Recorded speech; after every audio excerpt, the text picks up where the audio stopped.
वैद्युत द्विध्रुव के कारण वैद्युत क्षेत्र की तीव्रता पहले हम निकाल चुके हैं एक पॉइंट, कौन सी, अक्षीय स्थिति में। अब हम लोग निकालेंगे दूसरा, निरक्षीय स्थिति में।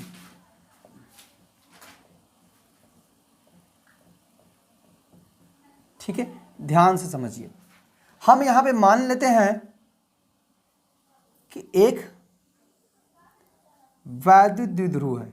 क्या भाई, एक वैद्युत द्विध्रुव जो -q तथा +q आवेशों से मिलकर बना है, जिनके बीच की अल्पतम दूरी अर्थात द्विध्रुव की लंबाई 2l है।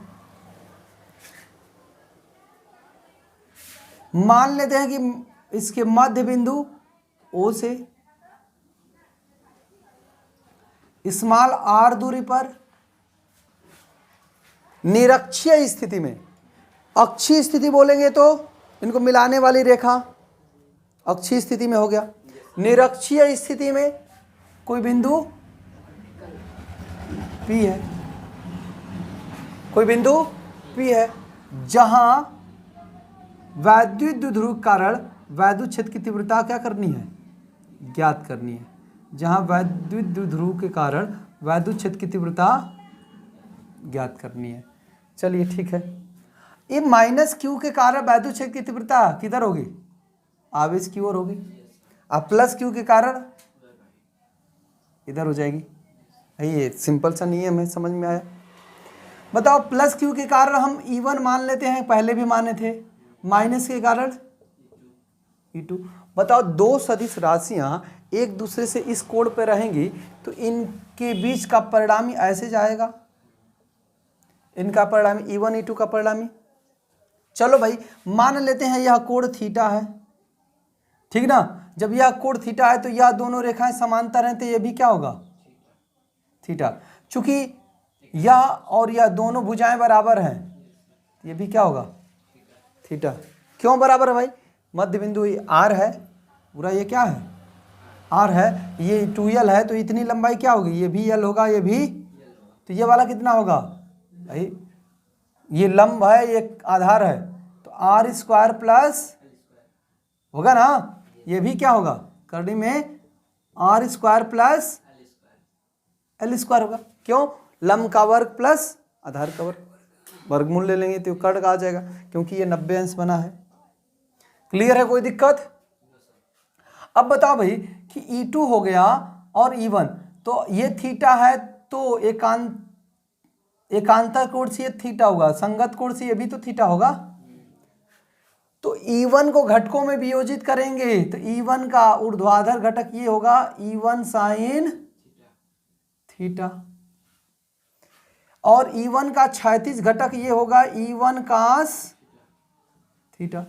E2 को घटकों में वियोजित करो भाई, E2 को वियोजित करोगे तो यहाँ पे इसका ऊर्ध्वाधर घटक क्या आएगा, E2 साइन थीटा, और ये क्या होगा, cos थीटा, E2 cos। इतनी बात समझ में आई, इसी पे आधारित हमारी पूरी बातें हैं, ठीक है।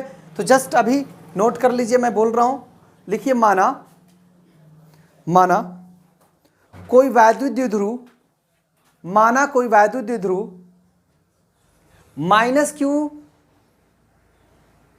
तथा +q आवेशों से मिलकर बना है,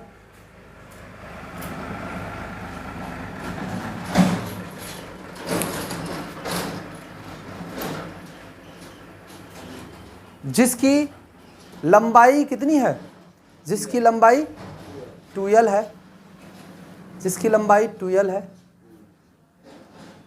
आगे लिखिए, माना वैद्युत द्विध्रुव के मध्य बिंदु O से किस स्थिति में, निरक्षीय स्थिति में, ठीक है ना। मध्य बिंदु O से निरक्षीय स्थिति में कोई बिंदु P है, जहां वैद्युत द्विध्रुव के कारण वैद्युत क्षेत्र की तीव्रता ज्ञात करनी है। जहां वैद्युत द्विध्रुव के कारण वैद्युत क्षेत्र की तीव्रता ज्ञात करनी है। क्लियर है? अब यहां पे हम ए बी और पी लिख दिए, ए से पी को मिलाया, तो ये सब तो अभी मैंने समझाया है। अब देखिए हम लिखेंगे माइनस, ये देखो प्लस क्यू आवेश के कारण, प्लस क्यू आवेश के कारण, प्लस क्यू आवेश के कारण बिंदु P पर वैद्युत क्षेत्र की तीव्रता, क्षेत्र की तीव्रता, ठीक है, वैद्युत क्षेत्र की तीव्रता क्या निकालना भाई, E1। E1 बराबर क्या होगा, 1/4 pi epsilon not, 1/4 pi epsilon not. Formula क्या है, Q अपान दूरी होगा, दूरी क्या है, PB का स्क्वायर। बात समझ में आ रही है? किधर है भाई दिशा इसकी, किधर है, B से P की ओर, इसकी ये दिशा हो गई, कोई दिक्कत तो नहीं है। चलिए वंस अगेन, माइनस क्यू आवेश के कारण बिंदु P पर वैद्युत क्षेत्र की तीव्रता E2 होगा ना E2, तो E2 बराबर सिमिलरली निकाल लेंगे 1/4 पाई एप्सिलॉन नॉट Q अपान क्या हो जाएगा, PA चाहे AP का स्क्वायर। इसकी दिशा क्या है, P से A की ओर। बात समझ में आ रही है इतनी? अब देखिए भाई, अब हम मान लेते हैं कि यहां थीटा कोण है, तो E1 को घटकों में वियोजित करेंगे, E1 तथा E2 को घटकों में वियोजित करने पर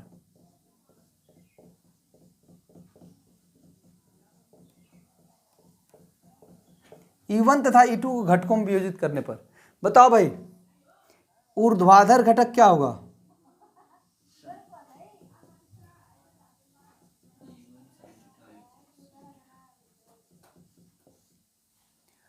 ऊर्ध्वाधर घटक क्या होगा, E1 साइन थीटा तथा E2 साइन थीटा, जो एक दूसरे के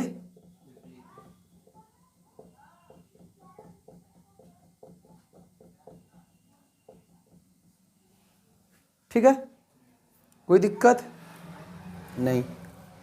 चलिए क्षैतिज घटक क्या होगा भाई,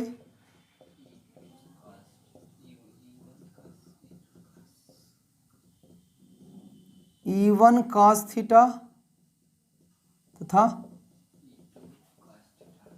E2 जो हाँ एक ही दिशा में है ना, हाँ यही बात होगा, संपाती हो गए चाहे एक ही दिशा में है। ये दोनों एक ही दिशा में है, वो दोनों विपरीत हैं। यहां तक समझ में आया? अब थोड़ा सा वैल्यू हम निकाल लेते हैं एपी और पीबी की। तो हम लिखेंगे, चूंकि समकोण त्रिभुज APO तथा त्रिभुज BOC पी ओ में अगर हम बात करते हैं ए पी बराबर बी पी, ए पी बराबर क्या है बी पी।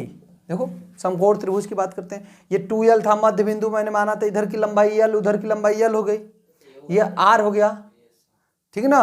तो भाई ये आधार और ये लंब हो गया, तो कर्ण बराबर क्या होगा, कर्णी में आधार का वर्ग प्लस लंब का वर्ग या लंब का वर्ग प्लस आधार का वर्ग, आर स्क्वायर प्लस जो मैंने वहां पे लिखा हुआ है। इस वैल्यू का हम इस्तेमाल कर लेंगे, चूंकि ये क्या है बताओ,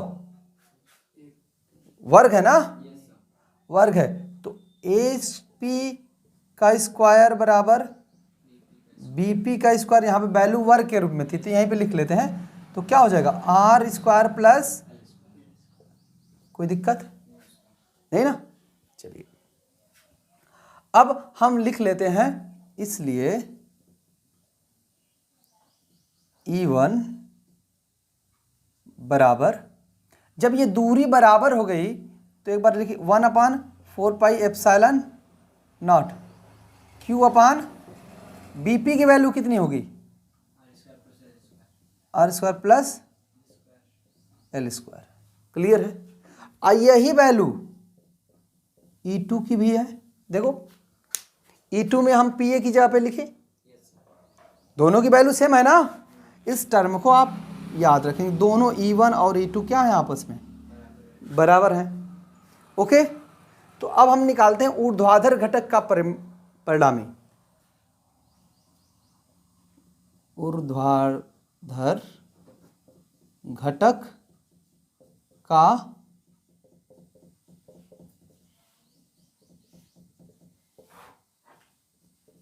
दोनों विपरीत दिशा में है भाई, तो क्या होगा, एगो प्लस तो एगो माइनस होगा ना, E1 sine theta minus E2 sine theta हो जाएगा।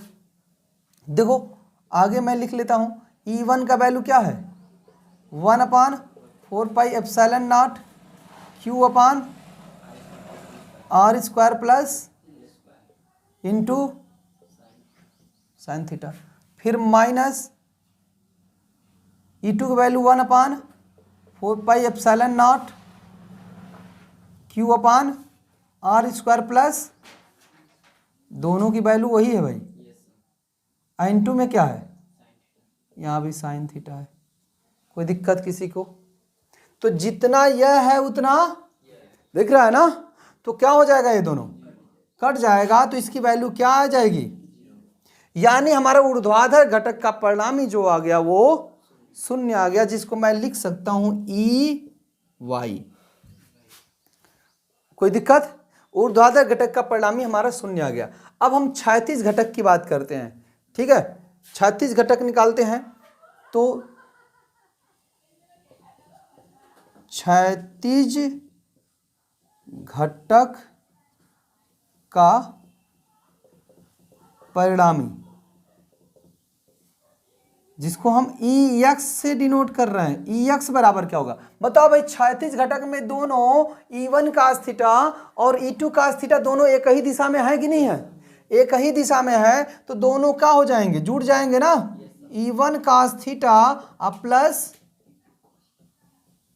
E2 cos theta. भैया कास दोनों में कॉमन है, ले लो कास कॉमन, कोई तो दिक्कत नहीं है।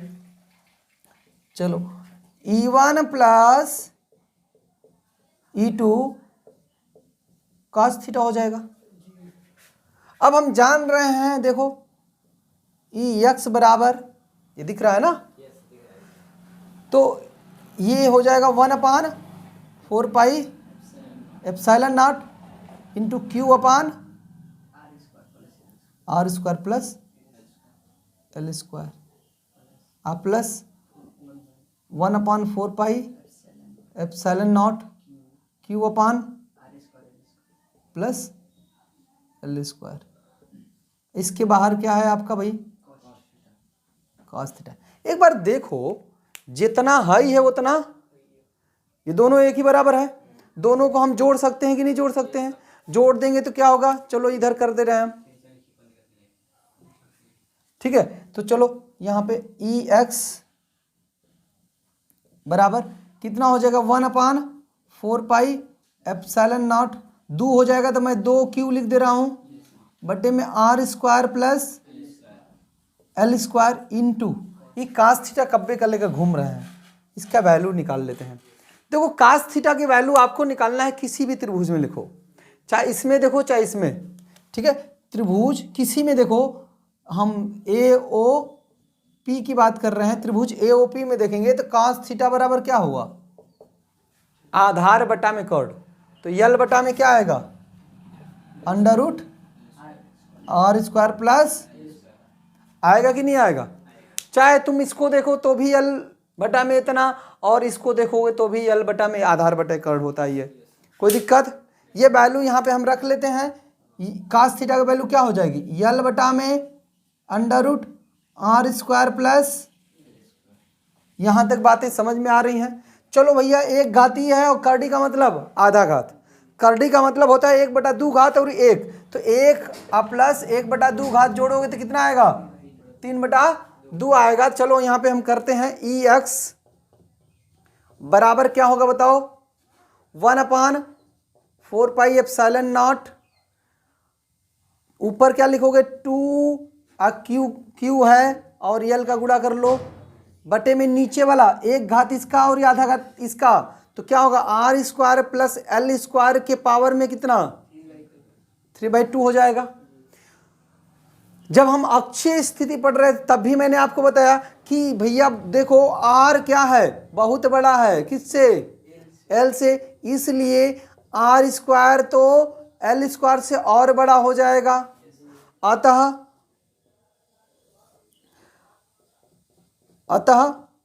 l² को नगण्य मानने पर, जब इसको नगण्य मान लेंगे तो इसकी जगह पे क्या लिख देंगे r² प्लस l² की जगह पर हम लिख देंगे r², ठीक ना।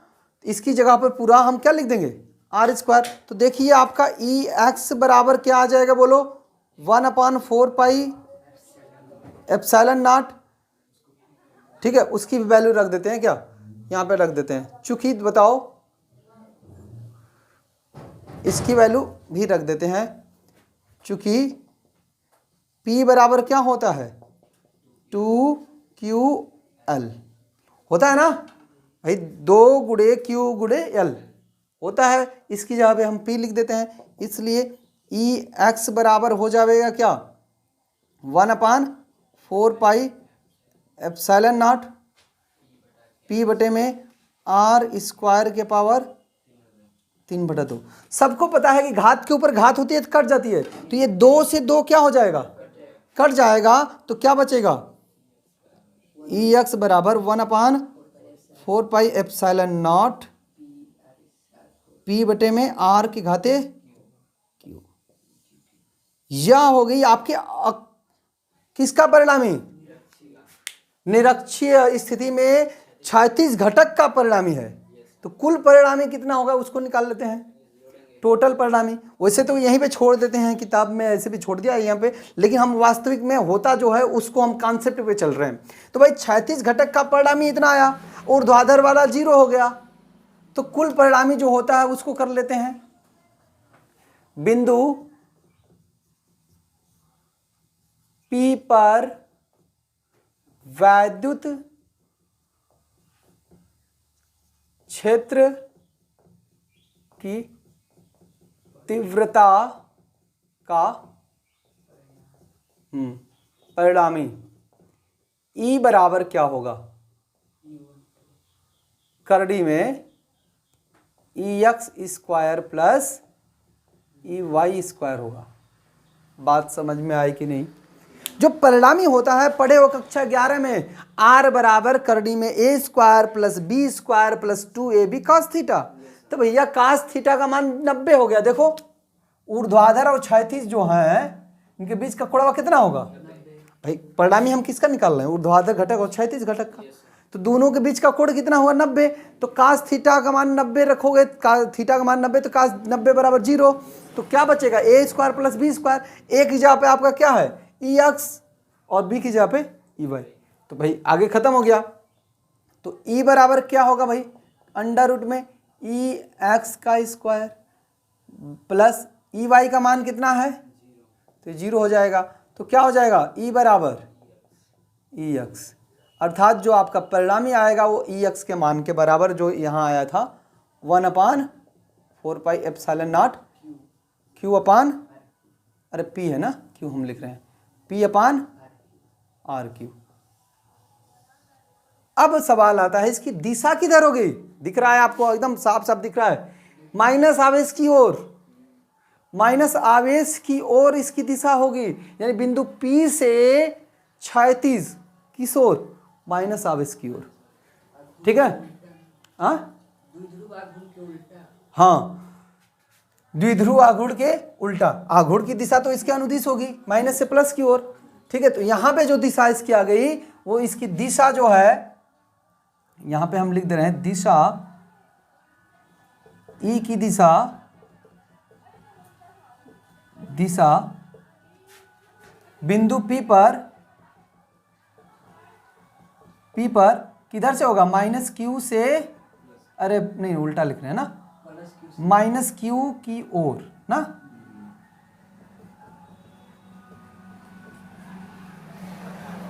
जो हमारा परिणामी वैद्युत क्षेत्र की तीव्रता ई आई है उसकी दिशा किधर है, बिंदु P पर माइनस क्यू आवेश की ओर। यानी आपके जो वैद्युत द्विध्रुव आघूर्ण है P के विपरीत, P की दिशा किधर होती है, माइनस क्यू से प्लस क्यू की ओर, यानी वैद्युत द्विध्रुव आघूर्ण के विपरीत इसकी क्या है, दिशा है। ओके, समझ में आया है, कर लो पूरा।